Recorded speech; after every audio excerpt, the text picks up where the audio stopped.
even though you're at a conference. Thank you very much. Okay, so just to an overview of what we'll be going through today. This is kind of the last, I won't say the last time just in case it's not, but this will be the last time it's mostly Jason and I and Kathy talking. The work from here on out will be with contractors as they're starting their work. But today we're going to go through some additional housekeeping things. Jason will talk about kind of provide an overview of climate action and how nature-based climate action fits into the grander climate action frameworks. I'm just going to ask you and have a discussion about the fact sheets, whether they're helpful, you enjoy them, if we should be creating more fact sheets and what those topics might be. And then we're going to have a discussion about the Natural Climate Solutions and Metrics request for proposals, which is published, and we'll run through what we're asking in that, how it fits into the two other projects and that you are going to be working on. So we'll finally have the full suite of projects relayed to you with some background and context so that as we move forward, we all have the same information. And then very shortly at the end, Jason will run through a report highlight and we can provide a summary of that report as needed. And then Kathy will wrap up. Okay, Kathy. Great. First, welcome to everyone. Thanks for the commitment that you've made to attend these meetings, and the input that you've provided to date has been really helpful, and really looking forward to digging even more into the projects that we're working on and getting your perspectives on how to best build those out. I want to especially welcome a new member, David Mildrexler. Did I say that correctly, your last name? David? Yeah, that's close enough. Okay, great. David is a systems ecologist for the Eastern Oregon Legacy Lands Organization, where he studies forest ecosystems and in particular water, climate, and biodiversity. The organization's mission is to expand public awareness of Eastern Oregon's natural and cultural history. And David does a lot of work on complex issues, including environmental justice and conservation. And he has a PhD in forest ecosystems from Oregon State University. So welcome, David. Happy to have you add a little bit about why you were interested in participating in this advisory committee, and just any other thoughts you want to share about your background and interests. Okay, thank you, Catherine, and hello, everyone. Great to be with you this morning. I think I've always been kind of interested in the Oregon Global Warming Commission. Is that the right?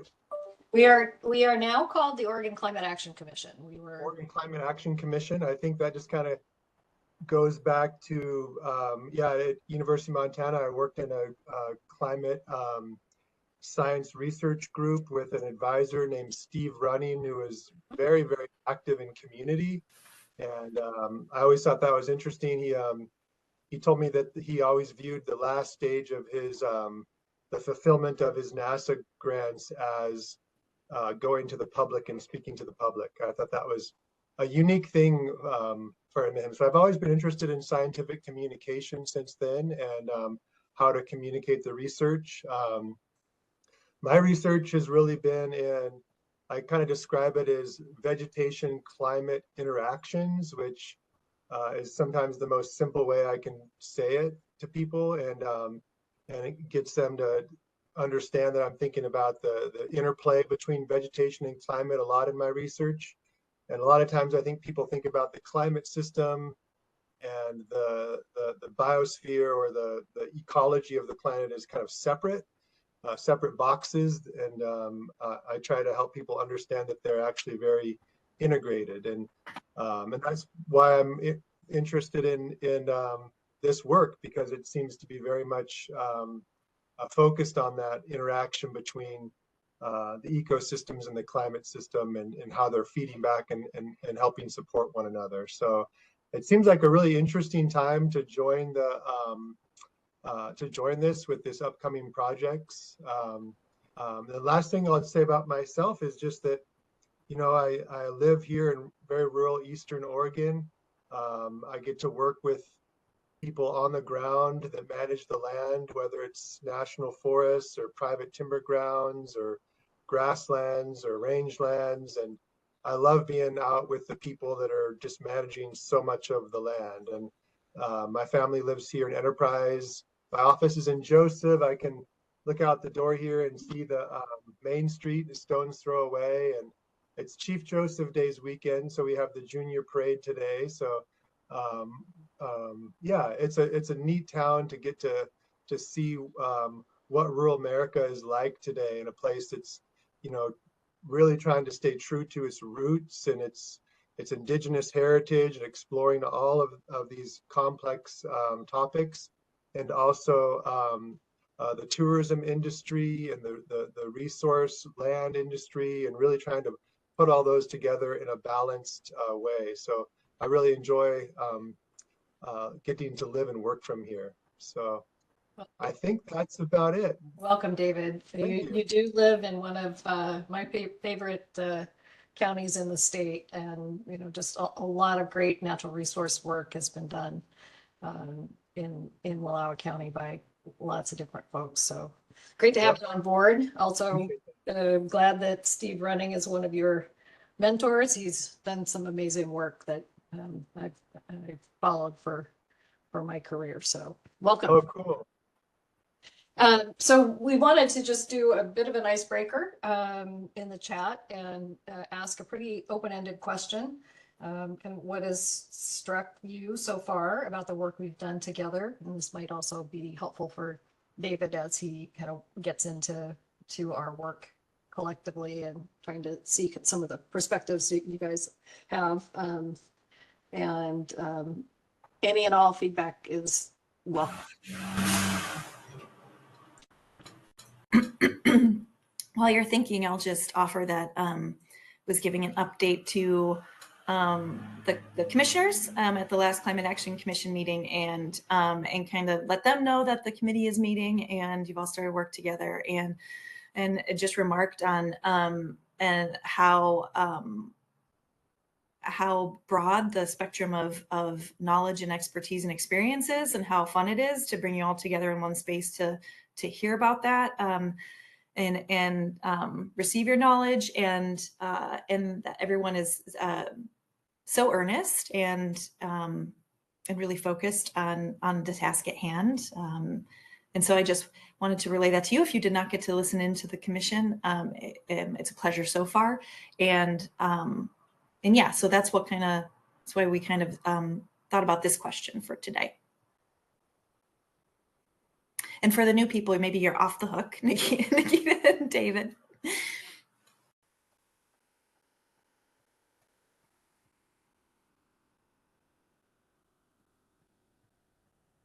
Nice.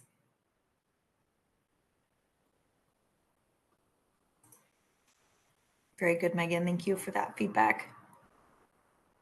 And hopefully it'll be more and more and more input as we get into the work.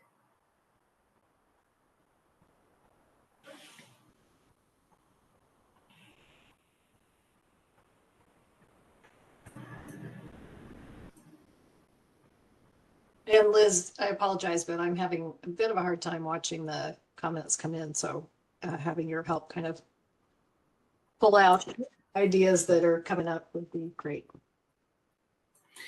Yeah. So true.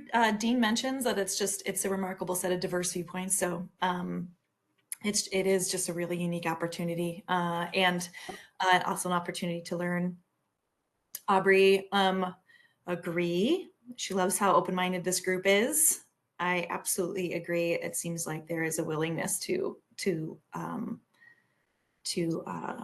outside of our normal expertises in this group, which is really fabulous.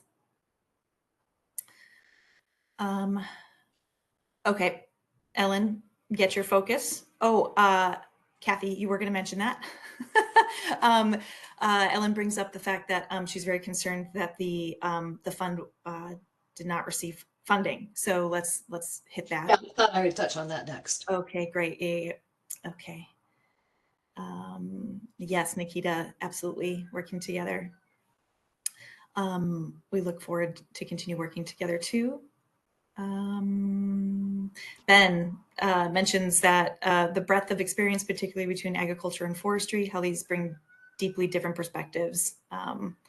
Oh, yay. I'm really glad y'all think we're organized and efficient and engaged. That's wonderful. I feel like we're flying by the seat of our pants sometimes. Excellent. Great. Thanks, Mike. Great enthusiasm and knowledge. Aw. All right. Well, I really appreciated hearing that. Thank you for your comments in the chat. Excellent. Thanks, Liz. And thanks everyone for those perspectives. You know, we do want to keep looking for ways to run the meetings as well as we can. And so any feedback on how we can improve things as we go along is, I know the staff really welcomes that.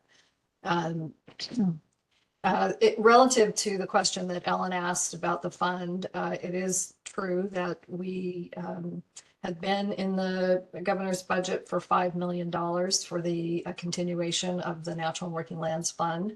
And unfortunately, we were not successful in getting that in the end of session bill. So while there will be a continuation of the agency capacity that was established as part of the initial funding for the program, we won't have funding for new natural and working lands projects in the next 2 years, unless something happens during the short session. You know, it was a pretty challenging budget year with a lot of financial needs. And so while we were disappointed, we also understood. I think the legislature kind of considered any projects where there was still money waiting to be obligated to projects. And we have a couple of program areas where funding is just now being allocated. That those were the ones that they kind of looked at first to take out of the requests to be able to meet budget. It's unfortunate, you know, the continuity of the program is one of the things that we really emphasized as we were explaining the importance of the funding, just to keep landowners and the technical assistance for providers and as well as the agencies being able to kind of continue to think and develop programs. So disappointed, but I don't think that there isn't support for the concept. I think there's a fair amount of support for the concept, and we did have some legislative champions for it, so that was great to see. And the governor's office was also actively supportive of trying to make that happen. But as I said, it was a pretty tough and challenging fiscal year planning for future investments. We will be hearing a report at the commission's August 8th meeting from the agencies that are advancing the projects that we approved in January of 2024. And so we'll get to hear about some of how those projects are going, some of the lessons learned, as well as some ideas for investment of a little remaining funding that we have to allocate. So we'll hear those ideas, and then the commission will make some decisions at a future meeting on how to invest those things, but that remaining funding. So, you know, I agree with you, Ellen. It was disappointing and concerning, but I don't think that it's a reflection on a lack of support for the concept. In surveys that have been done in Oregon and across the U.S., the support for natural and working lands investments to help address climate change is really high and bipartisan in nature. So I'm holding on to some optimism for future funding. Yeah. Lauren just put in the link too that OAB just approved their awards for the National Working Lands Funds for their open solicitation and CMP grants. And so the board expressed support for that. And also I will say too, this work does need operational administrative capacity and support. And so there is continuing support for the positions that Jason and I are sitting in, as well as updating in the inventory over time. And then today, when I'm talking about the Natural Climate Solutions and Metrics work, part of that work is to make a compilation of existing state agency programs across the 7 agencies and their partner organizations that implement or can implement natural climate solutions across the state. Since the statute did say, like, try to leverage existing programs. So while I'll echo Kathy, it's super disappointing that that didn't happen. And it's also a place where innovative, across agency things can be funded and great thinking together can occur using those fund monies that all the agencies remain committed to implementing natural climate solutions, whether it's within like the work that they do or that special fund and working with us. So onward. And hopefully better outcomes in the future. Great. Housekeeping. I think we're ready to move on to housekeeping. We wanted to let you know that Odo has a new Natural Climate Solutions webpage to express what I just said verbally about staff support. Hopefully to clarify Odo's role and who we're working with, and also a place where the fact sheets will live. There are links to the Climate Action Commission and links to the advisory committee, just so that no matter where people land, they can get to the right place. Also wanted to remind you to fill out the interviewee survey that the Workforce Project team brought to you last month. I believe that is due today, but they're going to be keeping it open a little bit longer. So if you have ideas for employers or workers, or you would like them to interview you, please submit your own name in that survey form, and so that they know to reach out to you. They will have to choose who to talk to. They do not have a budget to talk to 100 people, but fewer. So depending on scope and who they've talked to or the information they already have, but they will be compiling a comprehensive list of folks so that we have that recorded. There is one more position open on this committee, which is the Tribal Nation Customs Government expertise experience. We did have a participant, but she's unable to continue attending, and so we will be opening up that vacancy. I think I may have mentioned that before, but now you, after this meeting, will be receiving information from me. Your help in sharing that with your tribal contacts would be really, really helpful. So expect to see that in a follow-up email. As always, sending us resources, yes. If you've run into new articles and research, please, absolutely. We will share them out as we can and also use them ourselves.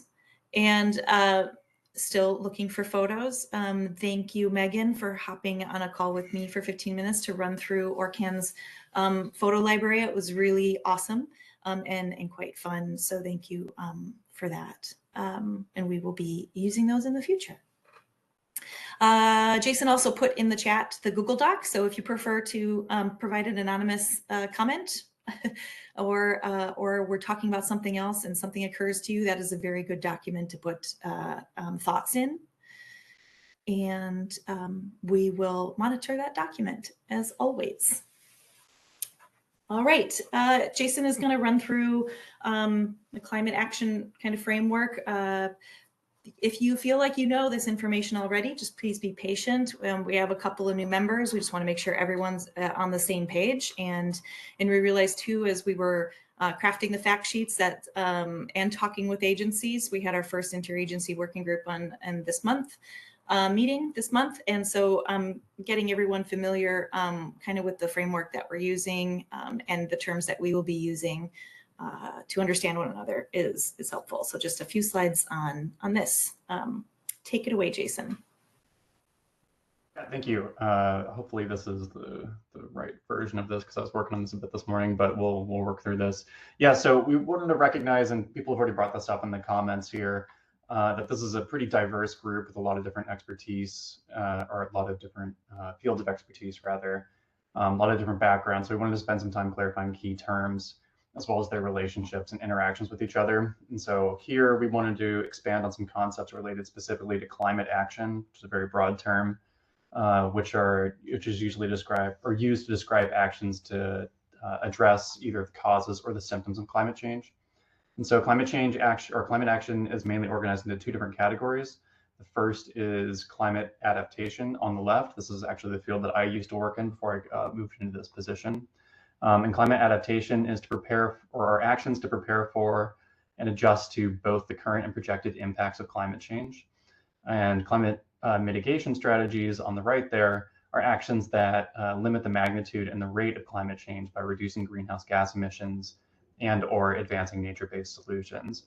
And those are definitions taken from the EPA, and I just wanted to call out the fact that they actually mention the use of nature-based solutions among the mitigation strategies. And so strategies for both are critical for managing climate, both the effects of climate change as well as helping us reduce the potential intensity of those effects. We can't really wait to do one and then do the other. You know, if one doesn't work or isn't reaching our goals, they really need to be done at the same time. Oh, okay, so you've already. Jason, I'm really sorry, and I know this is against every group rule we have, but can you just redefine adaptation strategies before we go forward? Yeah, no problem. Yeah, so climate adaptation are actions to prepare for and adjust to both the current and projected impacts of climate change. Thank you. Cool. Thank you. Yeah, and we can always send on more information about this if you want like written versions of all this. You can also add that in the comments or suggestions page if you would like some version of this. Okay, so in terms of adaptation strategies, there's many components.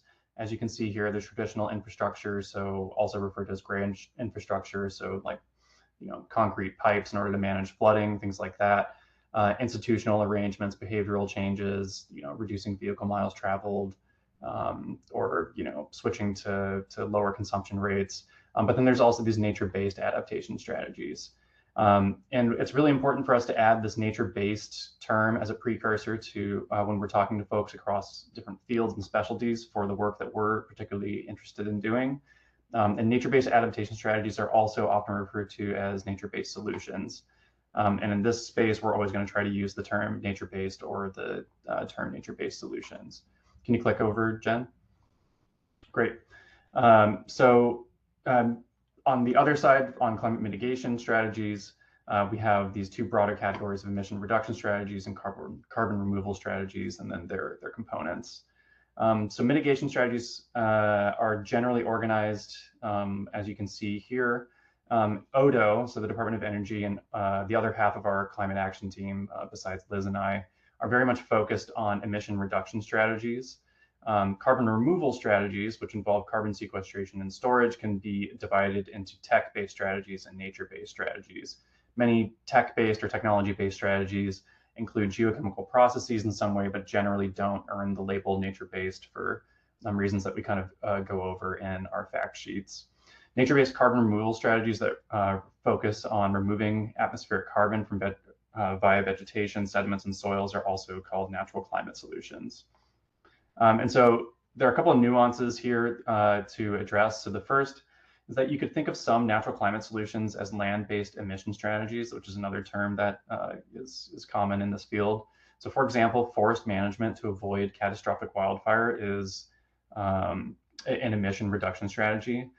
Mostly in the natural climate solutions literature, they talk about actions that reduce emissions as, quote, avoided emissions, or as maintaining sequestration and storage.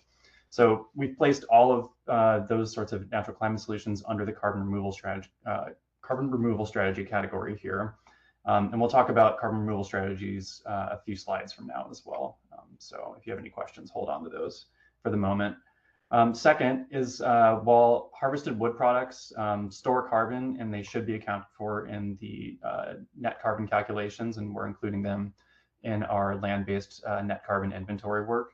Harvested wood generally interacts and comes from natural climate solutions that have to do with forest management, afforestation, afforestation and reforestation. So in this very simplified version of climate action that we're looking at here in this diagram, we're thinking of forest management and harvested wood products together under the same broad categories. Next slide, please. So reorganizing that flow chart or the organizational chart to focus on nature-based climate action and kind of leaving out the rest of the diagram, we can start to see a clearer picture of how integrated nature-based climate actions are. So a project focused on or done in the name of climate adaptation is likely to have an effect on climate mitigation and vice versa, which is why you can see that dashed connector between the two. Doesn't necessarily mean there's going to be major interactions, but there usually are. So for example, money for adapting salmon habitat to climate change and restoring riparian areas and things like that have been driving river restoration for years, but that work also has effects on carbon storage in the lands, often or most likely increasing the amount of carbon that's being stored in the land. And so similarly, money for studying and implementing natural climate solutions under nature-based mitigation on the right there will also have an adaptation benefit. And to put a fine point on all of this, like while nature-based adaptation and mitigation may have different focuses or foci in climate action frameworks, natural resource implementation actions are often one and the same. So again, that salmon habitat restoration is both a nature-based solution and potentially a natural climate solution. Next slide, please.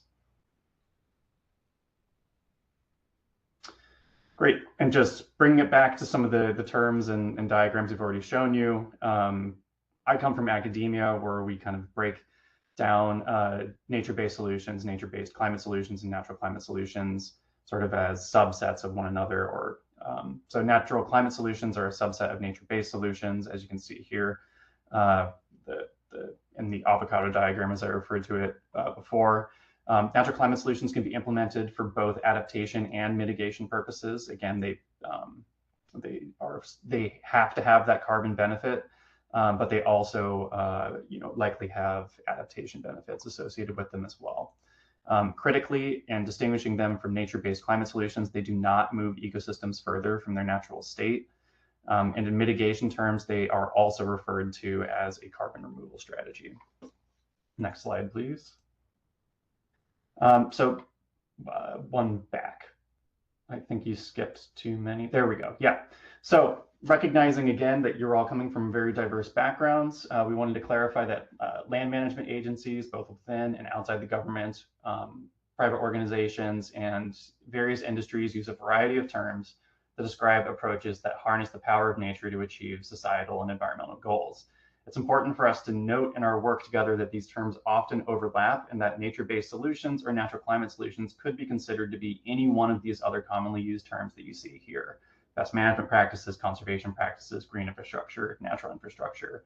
The list is simply too long to include here, but this gives you an idea of some diversity.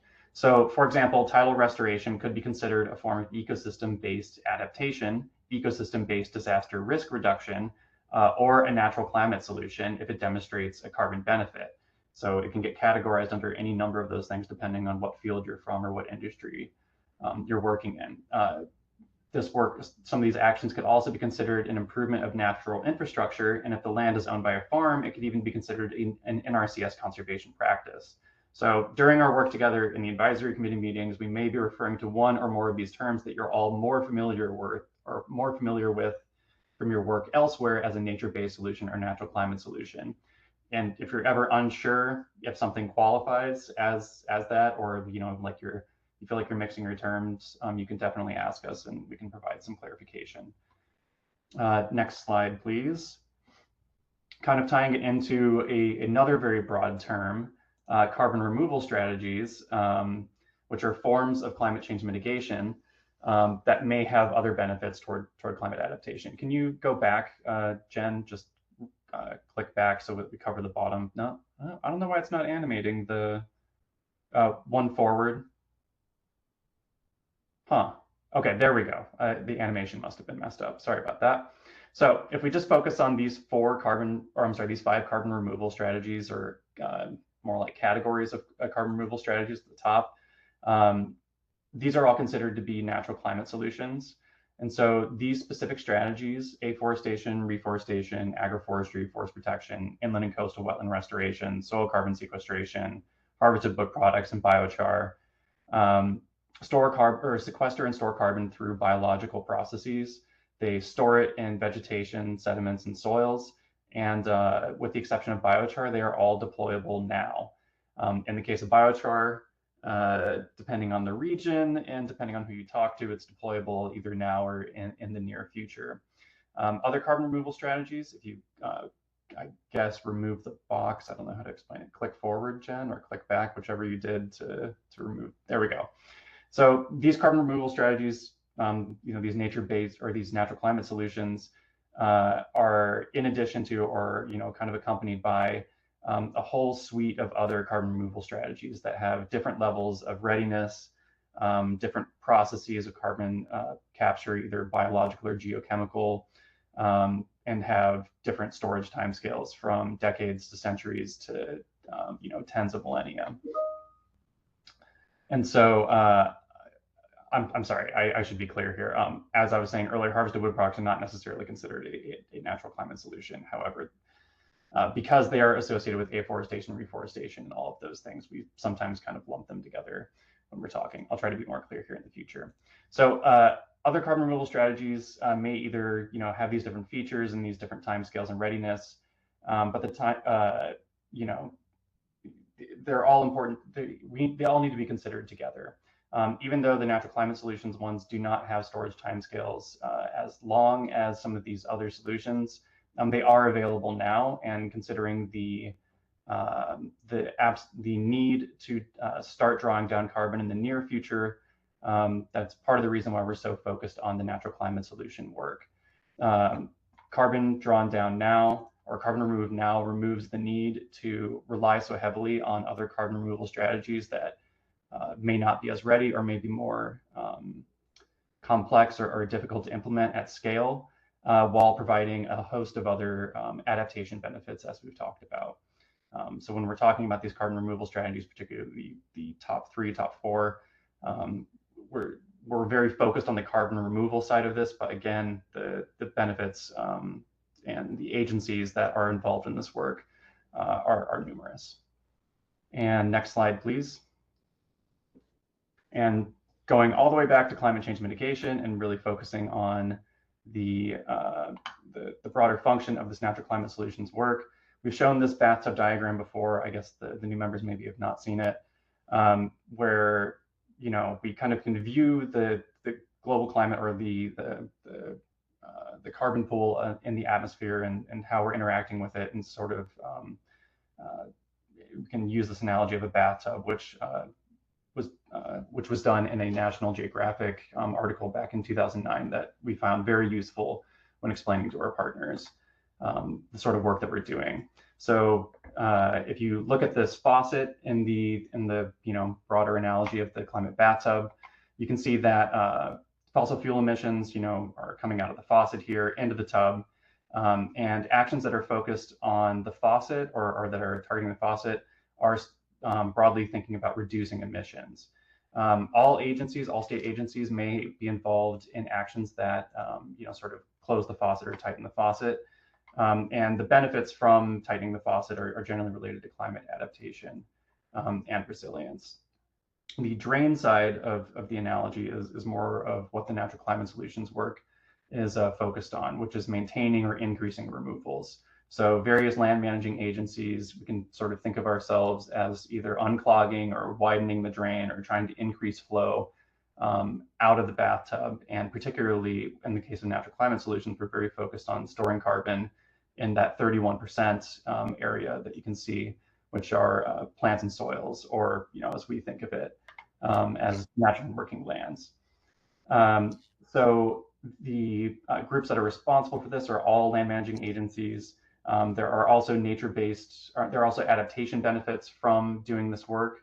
And natural climate solutions also contribute to landscaping community resilience. So, okay, I think that is the end of my broad discussion.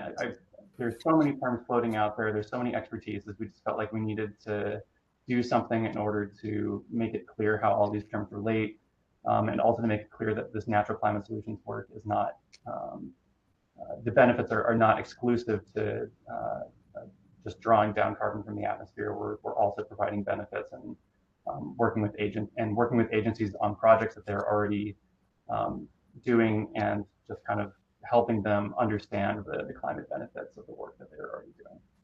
So thank you for your time. Thanks, Jason.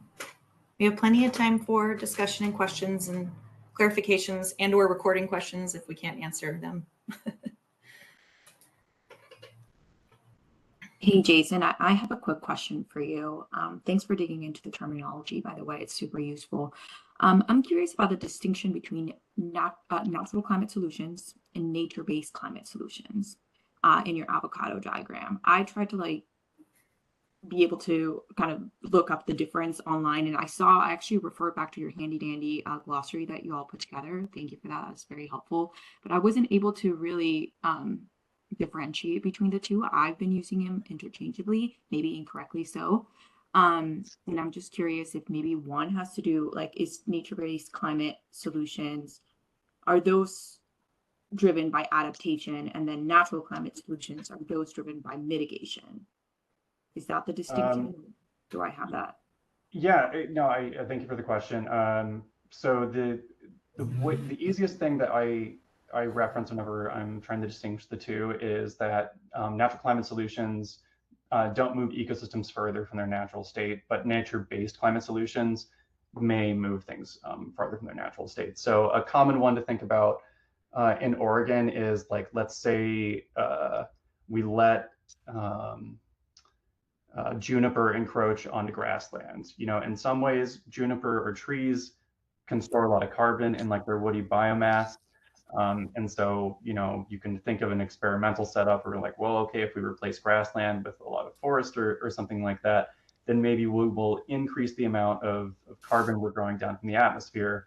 But the reason that would be a nature-based climate solution and not a natural climate solution is that we are changing what is, natural to that area. So that's kind of where the broad distinction is. Another one that gets thrown around is algae farming, where we are increasing large amounts of algae in the ocean beyond what the state naturally has the capacity for. And so that pushes it beyond its natural boundary. So that would be considered a nature-based climate solution. A natural climate solution tries to keep various ecosystems within their natural boundary, but just trying to make them healthier or improve them in ways that increase the carbon sequestration and storage. Is that clear? Yeah, that clears things up, actually. Thanks for that explanation. Yeah. Appreciate it. Okay. I'm unsure who is next. I'm going down the list. I see Jocelyn, but if y'all know who piped up first. I don't think it was me, so I don't know who it was. Maybe Mike, do you want to go first? All right, thank you. So when we always talk about reducing emissions, it always seems like the conversation avoids individual carbon footprints and individual transportation use. And I always wonder why that's not front and center. Well, Kathy, I could probably use your help here. She's laughing. I see her laughing at me. First, it's a different lens through which we're looking, right? So we're kind of looking at that landscape level and first, and not like a carbon footprint level, which there are projects that do so. Mike, you've mentioned before, you're very interested in understanding your entire carbon footprint for your operation. This information we're gathering for the first time will certainly help inform that. So it's almost like this is the information before we can get there to do kind of a carbon footprint look. But second, Oregon also has, DEQ has started a consumption-based inventory effort, or they did over this last couple of years. And so that's also another lens of which to look through the way we consume or contribute to greenhouse gas emissions. Kathy. Yeah, so the sector-based emissions, the consumption-based emissions, and ultimately the natural and working lands emissions all take into account kind of individuals' footprint but in a much more aggregated way. And then I think being able to kind of look across those, there are opportunities to kind of think about that on an individual operational basis. First, as I said, we kind of have to build all the pieces, and then we can kind of help folks look across them. I think there are some tools, and others on the calls, especially maybe Dean, can speak to some of the NRCS tools that help a farm operator look at carbon benefits of different practices, and I think there's an opportunity to kind of look at that collectively, but I'll let others speak to that. Well, I would just add there's a very specific one being designed for orchards, but they're not quite there yet, and I'm very interested in using that at some point. Yeah, definitely. Orchards are, that's getting trees in the ground, whether it's in an orchard or a forest. They're both great ways to store more carbon. Mike, if you have a contact or a web page or website where you could send us more information about that endeavor, that would be really, really helpful. Thank you. Okay. Jocelyn? Yes, thank you. My question is related to the harvested timber. We count the carbon stored in the timber, and I know for cropland, a lot of farmers like to talk about how there's carbon in the crops that we harvest. Obviously, it's not stored for a long time because people are then eating it, but it is cycling. And I was wondering, given that there is carbon taken up by crops, vegetables, fruits, obviously fruit trees are sort of a different category, but do we account for the carbon in some way that's taken up by the crops in the accounting methodologies? I think that's a great question for our inventory contractor folks when they come work with you. From what I understand so far is that there is a certain level of information we have for croplands, but Oregon has so many specialty croplands that there's actually quite a few data gaps as far as, when we're getting into specific crops. And so therefore, like the detail with which we can get a total kind of carbon accounting for specific crops is still growing. That data is emerging. There's research ongoing. And so they'll have their finger on the nose of like what's out, what are they using, what is missing as far as that. Oh, Kathy. If you don't mind, Yeah. Generally speaking, those would be considered very short-lived kind of storage, and those are not captured in the methodologies. So they would not be captured because they're just such a short-lived storage. Okay, yeah. It is kind of I understand that it's not really stored, but it's also, then used and stored, I guess, in humans as energy. But I get that it's maybe a little bit different than wood that's existing in a building. We'll definitely record that question and our ag specialist can address it at a future meeting. Megan? I have a question about the bathtub slide that is one back. Jen, could you go back one slide? Awesome, thank you. Thanks. I'm having trouble. I'm sorry, I apologize. I can't remember. Jason. Jason was presenting on this. I'm just curious. I heard you say when we were looking at the faucet and the drain, the last bullet in each place is the benefits related to climate adaptation and resilience. And just wondering why you didn't mention mitigation there in both. Well, because the whole thing was mitigation, because the whole slide is mitigation. These are just extra benefits. Okay. Correct. Yeah. Other benefits. Okay. Yeah. Yeah, Thank yeah, you. Got it. Thanks so Very much. No I problem. actually got a little confused when Jason was speaking too. I was like, what? And then I was like, oh, right, we're talking about mitigation. So, Yeah. let's see. I'm back to the participants. David.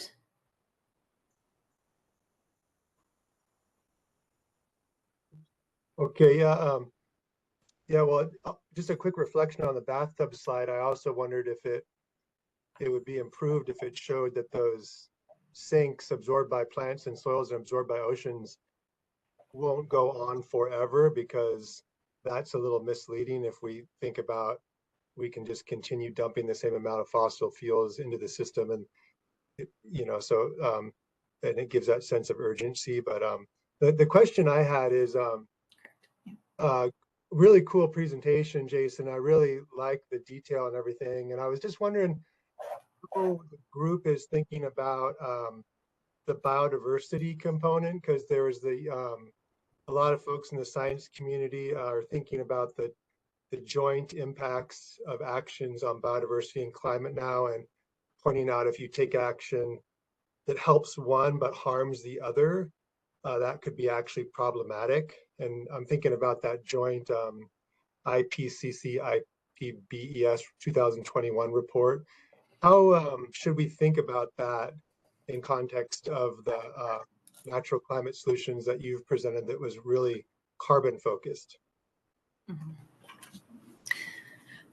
I think I'll just speak, Jason, real quick, because there's more to come, right? So as we get into the rest of our time together today, we're going to be talking more about natural climate solutions and the metrics project. And so metrics will include ecological metrics, social metrics, economic metrics. Like we'll be looking as a group together to track what we're doing, whether it's positive or negative effects of natural climate solutions. And I think, Jason spoke to the fact that, the definition of natural climate solutions in Oregon, or maybe Jason, we skipped over the definition in the statute, but it does three things. It sequesters, the avocado kind of got to it, but the statutory definition says it does three things: that it sequesters and stores carbon, it increases or maintains ecosystem resilience, and it increases or maintains community resilience. And so we really have a remit to really try to do no harm and to also try to make better across ecosystems communities, while we're trying to just track and account for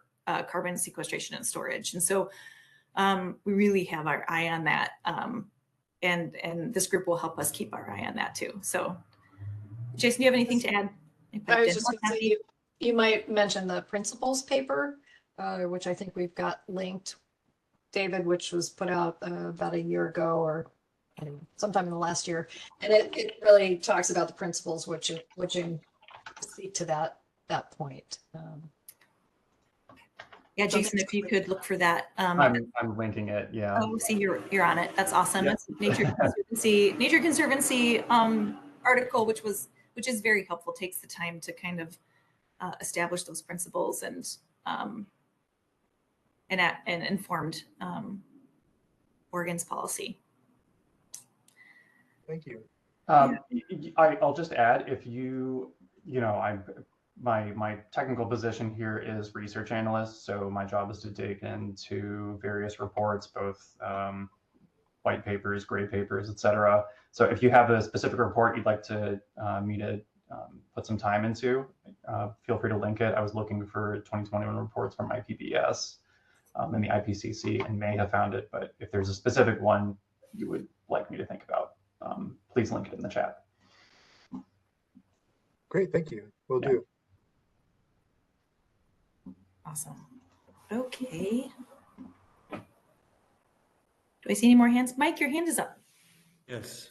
I have one more question to Jocelyn's point. I'm very curious. I haven't really thought of it this way, but when you feed an animal, you put a lot of carbon into them, and relative to the amount of carbon that the animal sequesters in itself, is that significant? And you were talking about short term, if it's too short term, but say you have a dairy cow that lives 10 years and you feed them as a calf and then they are full of carbon for 10 years. How do we evaluate that? And are we thinking about that? I'll mention that we're two things first. We're at stage one, so we're definitely focused on land-based stuff because the thing about carbon, since the world is made of carbon, is there's so many rabbit holes to go down. And so we put some sideboards on our work together, but then also DEQ right now is the tracker of animals, livestock. However, we are getting our inventory contractor together with DEQ just to make sure, of course, we're in alignment as we've talked about before together, but also to start kind of earmarking those sorts of questions and possibilities. Generally, so far in the literature and what data is there. Kathy, I don't know if you're familiar, or anyone else in the ag sector is familiar with, like, has the data gotten there yet with carbon sequestration and storage of stock animals? I'd say in the natural world, there's emerging research on how wolves contribute, like, because of all the other wildlife pressures on the landscape. There's like whale bodies and oceans, so there's a ton of active research in how the carbon cycles all fit together relative to living organisms. But I am not. I would not say I'm up on the state of the science on stock animals. Yet another good question that we'll record. Yeah, I'm not up on, I know there's a lot of research that's going on the opportunities for reducing emissions from the dairy industry as an example. So there's a lot of attention to that. There's a focus on feed and how to reduce emissions from cows based on changes in feedstock for the cows or feed for the cows. But the IPCC methodologies and the EPA application of those methodologies would not include, carbon stored in animals.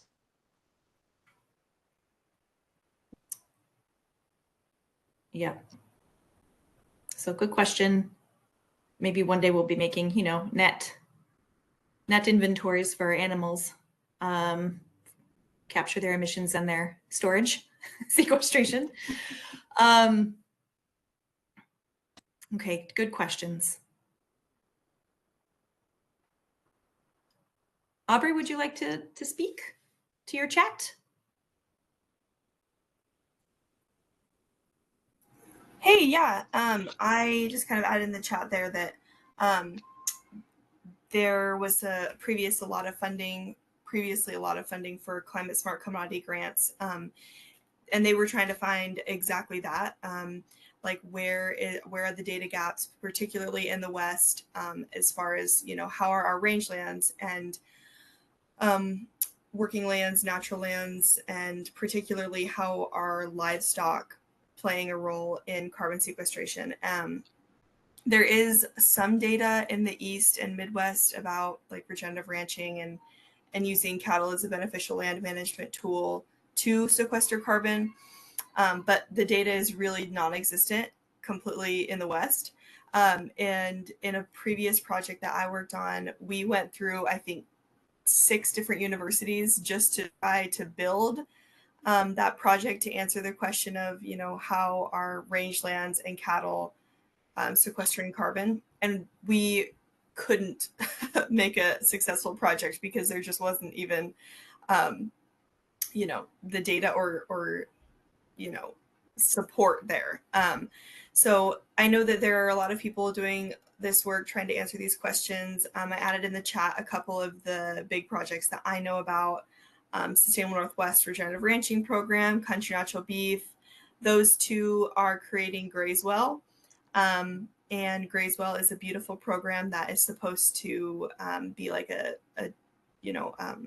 market pathway, ultimately a market pathway for, paying producers essentially for their role in sequestering carbon with their cattle. And then Noble Research, of course, Noble Research has a whole ranching program that is doing a lot of work to try to answer these questions around rangeland carbon sequestration as well. But yeah. So helpful. Thank you for that. Yeah, of knowledge. course. I just add a quick note here. So one of the things that the inventory would be more concerned with, rather than just like, numbers of cattle and then attributing like an amount of carbon stored in the cattle, the inventory is supposed to be tracking changes in carbon. So insofar as it would be interested, it's interested in the same way that it is in like crops. So are those numbers changing from year to year? Are heads of livestock increasing over time, in which case there might be an overall increase in carbon stored in that. But otherwise, if you're keeping roughly the same numbers over time of livestock, then the inventory is just like there's no significant change because it's the same number. It's the same sort of issue you run into when you're thinking about carbon stored and released in perennial crops, because perennial crops that are harvested in one year are replanted in the next year. So the carbon lost between those is effectively minimal or too difficult to track, and is usually assumed in inventory methods to be sequestered in the following year. So it's very tricky to sort of think about how to include or like how to focus on changes as opposed to just raw stocks. So thank you. Good question. And, I've definitely flagged it and we'll try to get more information about this. It's a very good point, Jason. Okay. Oh, Dean, I'm reading your chat. The only comment I would make about Jason's comment about if you have the same number of livestock, yeah, certainly that's true. The only thing that is kind of interesting is that the feed conversion ratio has changed over time. And so it used to be, it took, and I can go way back, but it used to take 12 pounds of feed to produce a pound of gain. And now it takes like 7 or 8. So as we continue to tighten that down, that would also change the ratio, which is sort of an interesting fact to me. Absolutely. I've definitely seen some inventory methods that have tried to consider changes or like contributions to carbon from changes in efficiency and types of feed for livestock. So thank you. Flagged it. Good to think about. Okay.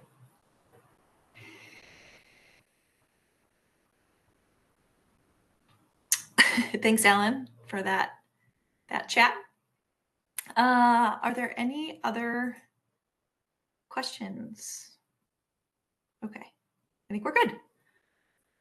Let me check where we are in timing, because wanted to take a little bit of moment to get your feedback on the fact sheets, but also to brainstorm with you. Okay, we're about 20 minutes behind. That's fine. We'll keep this maybe to 5 or 10 minutes, or maybe even shorter. So fact sheets feedback. Hope you all were able to do your homework and kind of read through the fact sheets. It was discussions amongst this group that made us realize that these fact sheets would be helpful. Also spurred a good conversation between the agencies that we need to have. And so thank you for that. We're a new effort, a new program. This is all very new. And so using these two as a communication tool between the agencies is helpful. So first, wanted to get your feedback if you had any. It's okay if you don't, but if you have any on the fact sheets, and then going to put in the chat a link to kind of a brainstorm page, and I can also act as note taker. So if we brainstorm together, the Easy Retro is now there. But first, is there any general feedback that you'd like to provide on the fact sheets?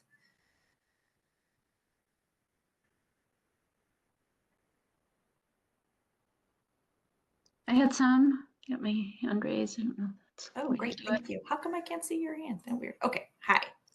Hi. There, let's see, gosh, I don't have the three. I took notes, but I don't have the three.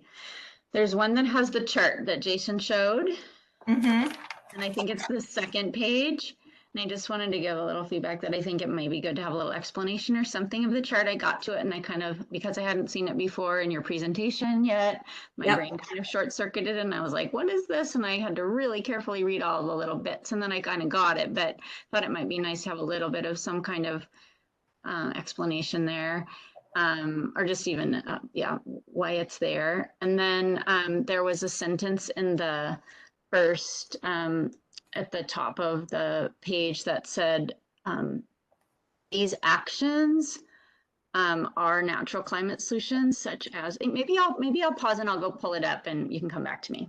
Okay. Or I can just send it to Jason, but there was something that I thought was not quite completely accurate. It was not quite Okay. specific enough to be accurate. I was like, well, that's true for these, but it's also true for other things. And we might want to say certain actions are natural solutions or something. So maybe I'll just send that suggested edit to Jason by email rather than taking our time. Is that good? Very good. That makes sense. Yeah. Okay. And then I had one more little bit. There was an accounting fact sheet. And I was curious about why tillage wasn't included in the little chart of agricultural actions that have that are going to be The first or second. was the accounting fact sheet, and there was a little chart at the, I think on the third page, and it had things like fertilizer and all of it. All of those made sense to me, but I was curious about why tillage wasn't there as a CO2 emitting practice. I am opening that up right now. And if it was the first table, it is currently what DEQ tracks. And if DEQ does not track it, it did not make it onto that table. So Okay. we can take a note and specifically as we're working with our contractor, kind of ask DEQ why, and then also just how that might work in our inventory or yeah. So there's still, I think, a lot of conversations that with DEQ about the ag sector. And now that we have our inventory contractor on board, we'll be able to get to some of those questions. Yeah, I think it's because that would be in the natural and working lands practices and not the sector-based inventory. Okay, thank you. Very good. Yeah, I would just say that in terms, I think it's the table that's focused on what the land-based net carbon inventory will track. That is based on an IPCC table. So, for people who are more familiar with IPCC methods and accounting and all of that, we wanted to include the specific actions that they called key categories that would be included in ours versus the agricultural sector. Insofar as tillage and tillage practices may get incorporated into the inventory, it's kind of, it's like probably has more to do with the tier of methodology of the inventory. So like a tier 2 or a tier 3 method would account for tillage practices on different land cover types when making the overall estimation of, say, carbon sequestration and storage on croplands, particularly with regard to soil carbon. I'm not saying that is going to be included because we're learning a lot about data limitations in the state of Oregon, but that is definitely something that land-based net carbon inventories are generally trying to include, but both here in our work and also in other states, but can be kind of difficult to capture just based on data availability. But we'll make sure to talk to our contractor about how to best communicate how tillage is being accounted for. Thank you, that's great. Yeah. Oh, go ahead, Kathy. That's really why we're talking about an activity-based metric. Is to be able to capture some of those land practices where the natural and working lands inventory is more focused on changes in land use over, more broadly, what's going in and out of cropland or in and out of forests or so that's the additional benefit of having kind of that activity-based metrics to be able to track practices. Maybe, because it's kind of coming up now more as we're getting into this work. And so actually maybe a fact sheet on like, you know, like how the inventory, what that tool does, and versus like what we'll be trying to do by tracking natural climate solutions and with those activity metrics. Maybe some I don't even know how I would put that together, but we can give it a shot, because they're definitely two different tracking methods, and they kind of come hand in hand, and you have to do both, to Kathy's point. And I do think the other piece of it that's kind of somewhat dependent is, generally speaking, I think, Megan, you know this, and others may as well, the information that we have on the nature of croplands is just, you know, we just don't have as good of data sets to draw from like we do, say, in the forest, in looking at forests, where we've got all this great FIA data that can help us understand different stages of development and cover types within forest ecosystems. We don't really have that same level of detail on the crop side. Mm-hmm. Okay, David? Quick clarification question for myself. I'm not clear on who the audience is for the fact sheets. Is it other agencies or? Other agencies and the public. So starting to communicate from our programmatic point of view, and you all, some basic facts to start some education. So, but knowing that everyone is kind of assuming everyone is more like at a starter level. So meaning like starting with fact sheets 1 and 2 are basic. Fact sheet 3 actually came out of a conversation in this group, and that is a little bit more in the weeds, starting to get very technical. So the audience was a hard question, because they're kind of like a hopefully evergreen, and hopefully for a broad audience. Okay, thank you. Yeah, and if you have thoughts on that or feedback, or would love to hear that, because you mentioned science communication as a passion. So, okay, I would love to pick your brains. And so in the Easy Retro, I'll put the link again in the chat. Okay, so if you go to that link and take a few minutes, maybe we'll take 3 to 5 minutes. I'll orient you, if everyone has it open, can orient you on how to use it. It opens and you see 4 categories, because I really like to get more information or more ideas for future fact sheets. And we put ideas in those colored boxes along the top. You can either thumbs up those ideas with using the little thumbs up icon in the lower right-hand side of the box. You can add a comment to that idea, right to the right of that thumb. Or you can add a whole new question using the gray plus sign underneath each category. The categories of climate concepts, natural climate solutions, inventory elements, and other. And don't really worry if you're in the right category. If you're like, I have a question, but I don't know where to put it, we can just write it down. Or put it in the chat, and I can, if you're like, I hate when we use platforms to write things down, type it in the chat and I can record it there. Awesome. Did I see a hand raised? Megan, Megan's hand is no longer raised. Okay. Liz, my hand was raised, but I know we gotta move on.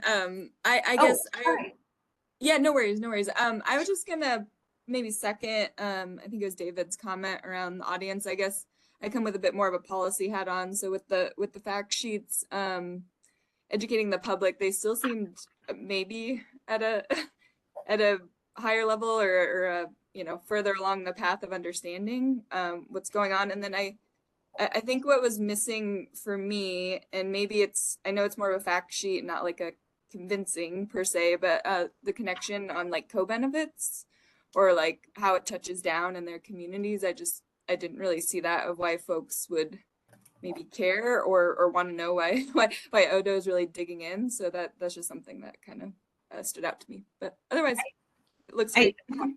I think that is that would be an amazing fact sheet in itself. So also thinking like these fact sheets are going to remain at like 1 to 2 pages, front side, back side, kind of like to try and just be shorter snippets of info. So Lauren, if you wanted to put that in the other category on the Easy Retro, I think that would be amazing because it takes a while to talk about co-benefits because they're and how they're related because there of course are so many especially if we try to make it specific to each sector, right? If you actually kind of hit each sector, then you're really getting into specific co-benefits. And thank you for that. We kind of started in the bare facts, and I hear that you feel like maybe it's too technical, and so we'll note that as well.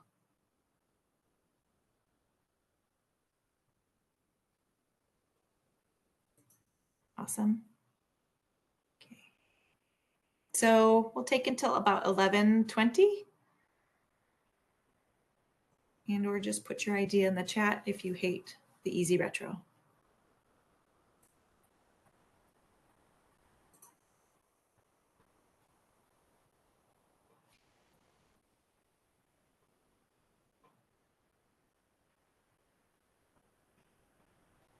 I see some thumbs up. That's great.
Okay, thank you. These are all really fantastic questions and ideas. And thank you for kind of thumbs upping or voting for ideas you support. That's awesome. Keep this open and through the end of the meeting in case you're still typing and writing, but we do need to move on in order to stay on target here. So great. Thank you. Yay. All righty. Next slide, Jen. Okay, so as we've alluded to throughout this meeting, we have a third and final project that we have an RFP out, and it is to identify kind of like a state official list of natural climate solutions and metrics to track those over time. HB 3409, which passed in 2023, directed ODO in coordination with the commission and agencies to establish activity-based metrics, which Kathy alluded to earlier when she was speaking, and that is to evaluate the progress toward increasing net carbon sequestration and storage in natural working lands. But the metric itself is based in activities, right? So acres restored, protected, number of trees planted, like things that you all in your work and in your lives already track. And community impact metrics, we also have to identify. I mentioned that earlier. The statute mentions that they should be used to evaluate the positive and negative effects over time of these natural climate solutions on landowners, land managers, and communities. And they should include effects on jobs, local economies, environmental integrity, and public health. And also adjacent to, but just as important, looking through a different lens, the accessibility of a diverse range of landowners to the natural climate solutions that are programs that are implemented. So really important questions. For you all have, older members have seen the next slide, but for the new members specifically, how I wanted to run through how we all fit together. Next slide, Jen. To how the three projects fit together in our feedback structures. So we have the inventory project, which we mentioned today, and we also have the workforce contractors, which joined us last time, and the inventory contractors will be joining us next time. And then we're talking about the metrics work today. There are three feedback groups with these contractors work with: the interagency working group, you all, and public comment. They create work products, draft work products with feedback from you all, and it will incorporate your feedback into the work products. And we also are working with the Climate Action Commission as we do this work, as well as 9 tribal nations. The tribal nation work is in tandem to try and get information for these specific projects. So, however, they have such a short timeline that there's also like a greater engagement process we're working on developing so that we can meet the statutory requirement too there that tribal nation, we set up a process so that tribal nations can advise the commission on all things natural climate solutions moving forward. So a lot to do under the statute, and just wanted to run through that for the newer committee members. Next slide, Jen. So specifically, in addition to what the statute says, activity-based metrics are metrics used to track the implementation of natural climate solutions.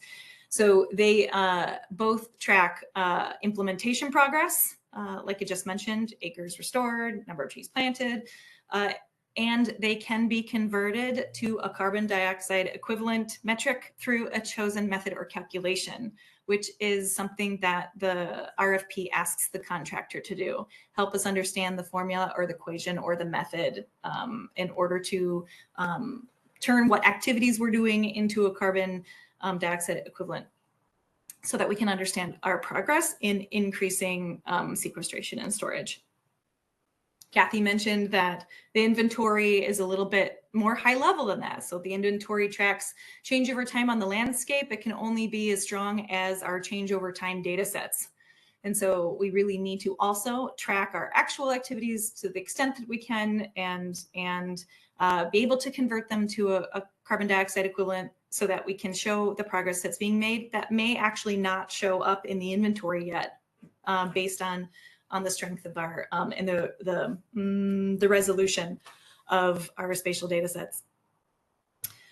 Community impact metrics, right, I mentioned they track the positive and negative effects over time of natural climate solutions. So I just wanted to try and make that extra clear. Next slide. So the scope of work for the project kind of is to answer these 4 questions. We need to identify a suite of natural climate solutions specific to Oregon land types and ecosystems and land management strategies. We really, the statute directs us to rely on existing agency programs and partner programs, and things that are already ongoing to effectively use our resources, our government resources. So they'll be compiling programs and metrics related to natural climate solutions, as well as looking at metrics from other states. California has done a lot of good work on their metrics, New Jersey, Maryland, and nature-based adaptation actions as well can inform metrics. Then they will be clarifying the feasibility of tracking various natural climate solutions identified and what may be needed for the state to track the natural climate solution. For example, while my favorite example is beaver wetland complexes, I know there's a lot of interest amongst our agencies to track beaver wetland complex protection or restoration and their contribution to sequestering and storing carbon. However, the data there on where beaver currently are and where they could be in a mitigation potential kind of way is not there yet. So just kind of will sharpen our focus on what exactly the kind of data is that we might need in order to take that natural climate solution to the next step in terms of the carbon benefit. And then we will be asking, after all that work is complete, we'll be asking the contractor to provide estimates based on the work they just did with the metrics and the data set availability to provide estimates on the carbon benefit as well as the impacts that we understand using their work. Next slide. So taking a task view, if you were to open up the sample contract in the RFP, there are 12 tasks. And just wanted to flash this to you guys for a very detailed look. All of our projects kind of start off with the same beginning for tasks. You know, we have to get through project management documents. We have to have a kickoff meeting. We have to understand the project approach before they do it. They will be coming to you to talk about project approach. And of course, you all are part of the engagement and interviews that will be happening. I ran through kind of the scope of work broadly. You'll see here that the reflecting what I just said, compilation of existing programs, compilation of the data and methods for natural climate solutions. And I think task number 7, really looking forward to, because hopefully it'll be a resource for you all. It'll be a resource for researchers and the agencies to understand kind of a state of the data and information regarding the NCS, the list of NCS. So a fact sheet that will list what the natural climate solution is, what agencies can or already do implement programs that do that natural climate solution, what data exists for that natural climate solution, what data does not exist, so that we can work on filling data gaps so that we can track it, as well as the capacity of the program to implement that natural climate solution. For instance, if there's just one full-time employee or a half-time of an FTE that implements that agency program, we would have a hard time scaling that to sufficiency across the landscape in Oregon. So starting to just wrap our heads around what are NCS, what's their state what's their state in the state, what's their status in the state, and then where can we go from here?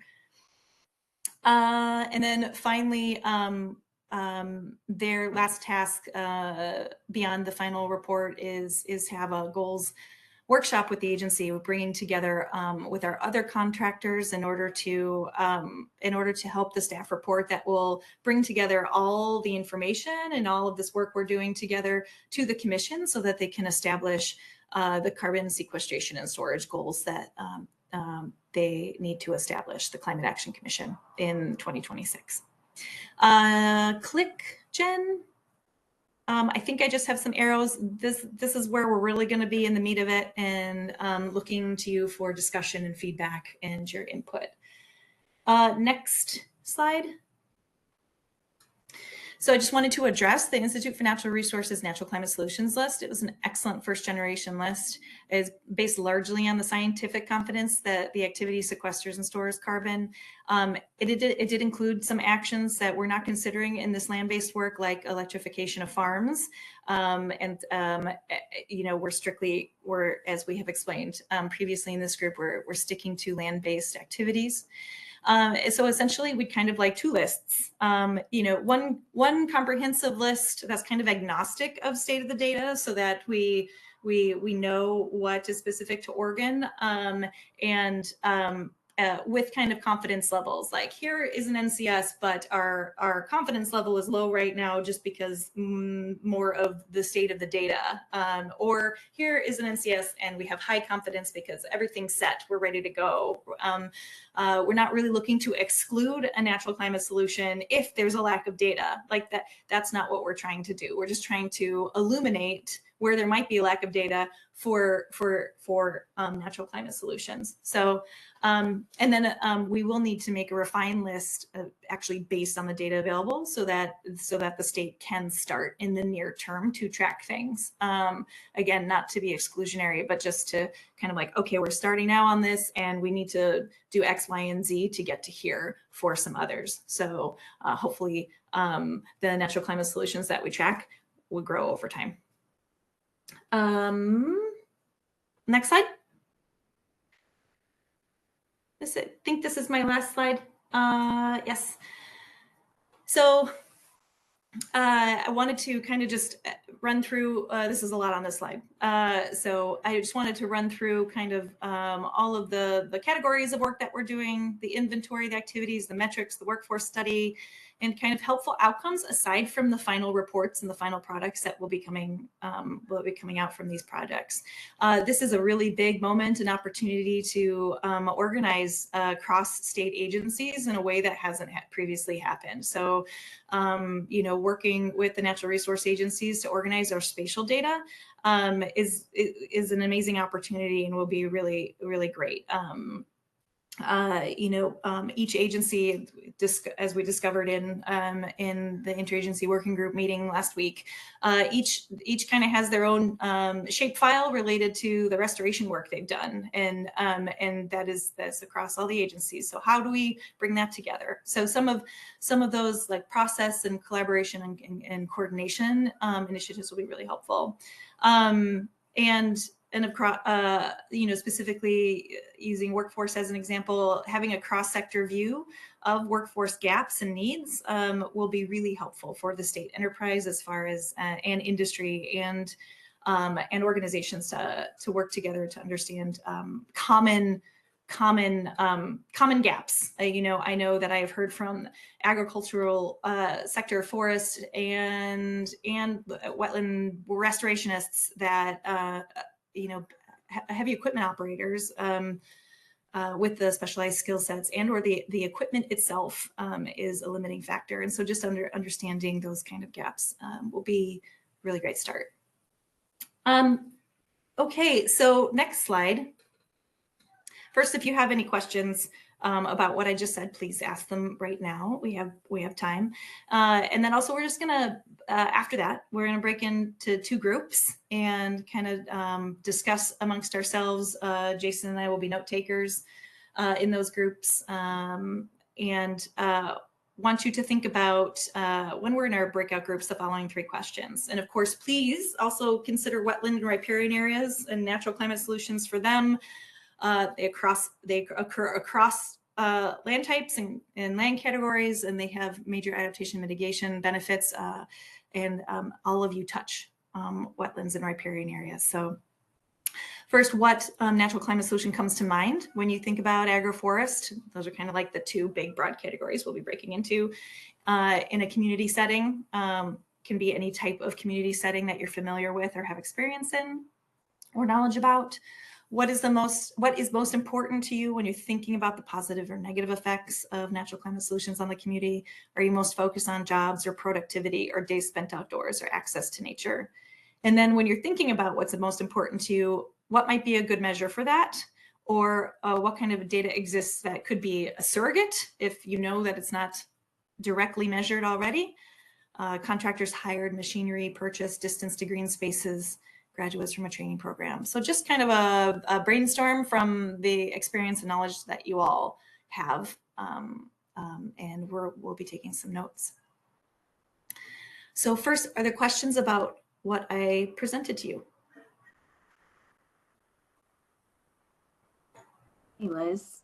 Yes. I had a quick question. I'm just curious when talking about metrics. So curious if the commission or the state will develop habitat specific natural and working land targets, for example, for forests, wetlands, grasslands, as benchmarks, right, to track progress against using the metrics? Or are we continuing under kind of that overarching, like broad natural and working lands goal that includes all habitat types? The statute specifically just asks for a carbon sequestration and storage goal.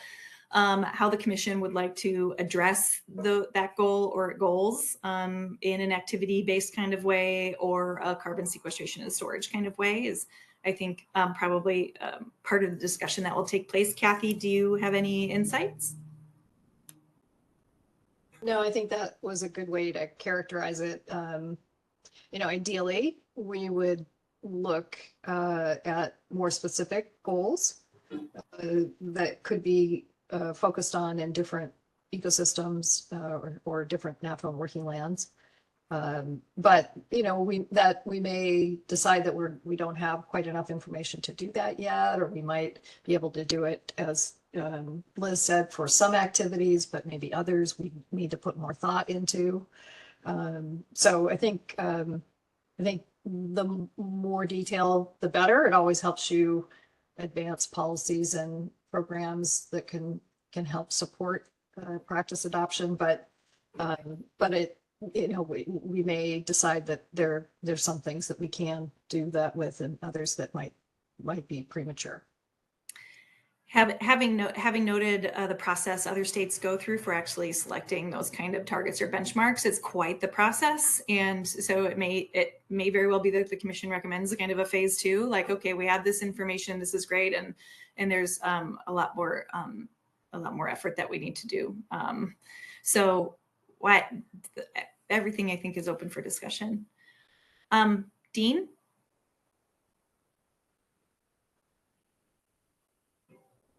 You have your hand up. Can you hear me? Yes, hello. Okay, hello.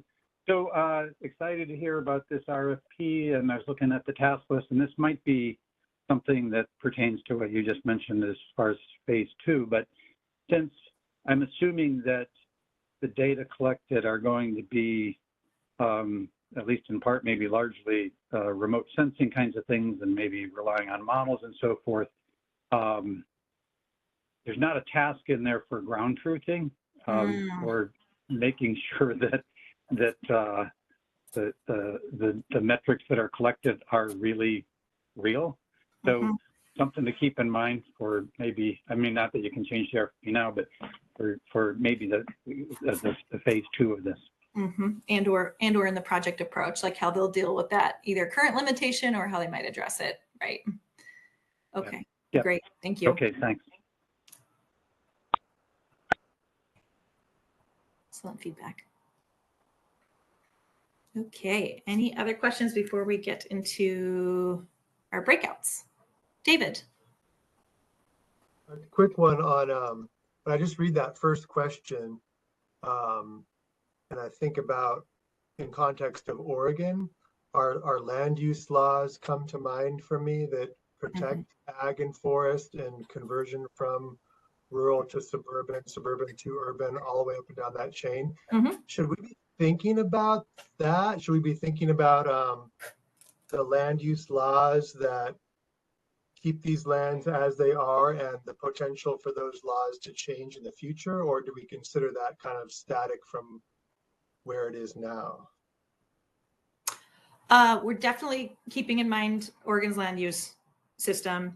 It's also has set us up really well as far as limiting sprawl, for instance, so that we still have beautiful working and natural lands. And so thinking about those policy level kind of things that that on a grand scale really do change land cover over time. Perhaps not something that we will tackle for this discussion today or breakout session. Maybe let's remain in those management practices and or actual implementation type projects. But absolutely like land use cover change over time because of land use. Wait, land cover change over time because of land use. There we go. Is on our mind and working with Department of Land Conservation Development. Okay, thank you. Yeah. Okay. Okay. Oh, Ellen. Yeah, so the what is it? INR? Yes. Yeah, the INR. Yeah, they put together a list of practices for this is for payment for climate solutions. So they seem to pretty much cover ag. So I'm a little unclear on what it is you're asking when come to mind when you think about ag. What besides their list? Because their list indicates what they feel are climate solutions that really provide a benefit. So, right. So the Institute for Natural Resources did excellent grant funded work that was outside of state government and are part of the literature review that we put together as far as example natural climate solutions across the board. And so we're looking to build on that initial work for sure. I don't know if we're looking for something new or something else. I think we're looking to refine the work that they began with the advisory committee that met under that granted project. And we're looking to gain alignment with the 7 other state agencies that are also included in this work. So I think that we're looking to kind of officialize some of that work and also to refine it to the extent that it can be refined. And then I also mentioned that they included in that list some of the things that we're not including in this effort, like electrification of farms. And so just making kind of a refined state supported list for that work. Does that help? I guess it just sort of seems duplicative that they've already done something and now I don't know. It's just, I'm a little confused on how that work relates with what we're doing. It sounds like it was completely outside. You said a state process, but the state paid the INR to put that list together, right? Kathy, could you speak to that? The funding actually came through the U.S. Climate Alliance and Natural Resource Conservation Service. So, but we did, it was done on behalf of the commission, but I think to Liz's point, we got some new direction under House Bill 3409. Okay.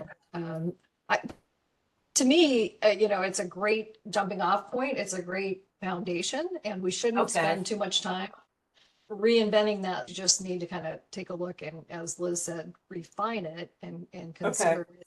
And then I think the real value of this project is digging into where are those sets of data that we can pull together so that we can get an assessment of how much of those different practices are happening and how could we potentially build on that and over time or track the progress on building on that over time. So to me, the first part should be pretty simple because we have a good start. And then the second part is where the heavier lifting is going to be for the contractors to go out and track down what data do we have and what kind of information does that tell us. And then, you know, there was very limited work and discussion on the community impact metrics.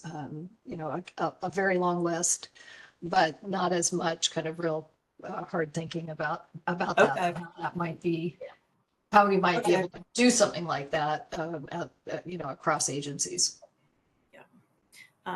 Thanks, Kathy. Yeah, we asked it specifically points to in the RFP that the contractor should expect to review that document, use the data that's there. And to Kathy's point, they'll be digging in even further. So each one of those practices needs to understand data and the extent of the data that is there so that we can really, get to brass tacks. Hopefully that's a little helpful. We need to get into our breakout groups. And Jason, if you are okay with it, I think we will send out your summary for the report highlight and emphasize discussion time together here today. Absolutely. Okay, great. Okay, so Jason, once we get into our breakout groups, will you please copy and paste the questions again if they're not showing up, like if your group cannot see them? Great. Yep. Jen, could you start putting us into breakout groups for 10 minutes? Okay, breakout room starting now.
Thank you, everyone. I don't know about you guys, but in my group, it was like, oh man, the 10 minutes over and we just got started. So I apologize for that.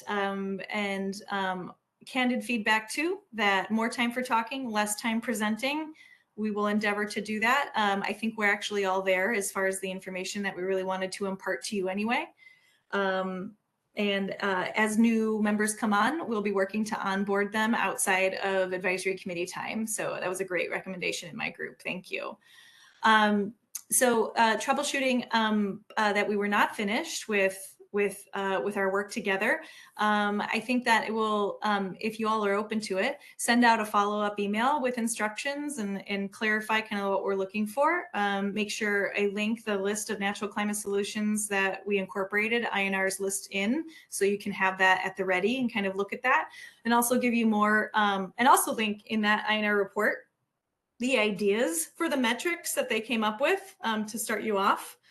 And I think I'm particularly interested in, and Jason, let me know, and Kathy, let me know what you think. I'm particularly interested in knowing if there is kind of like a metric that you can think of that might kind of hit multiple benefits. Like if in our group, I brought up the fact that it's like, actually sometimes to turn this all on its head, like the carbon metric is could be a very good surrogate for ecosystem services, because healthy habitats often sequester more carbon. But we're kind of in that vein, thinking of like, is there another metric that might be able to hit on a number of benefits that we might be able to prioritize or focus, both in the community way and in ecosystem way. So put your thinking on hats on for that. It is time. Kathy, did you want to close out with some thoughts?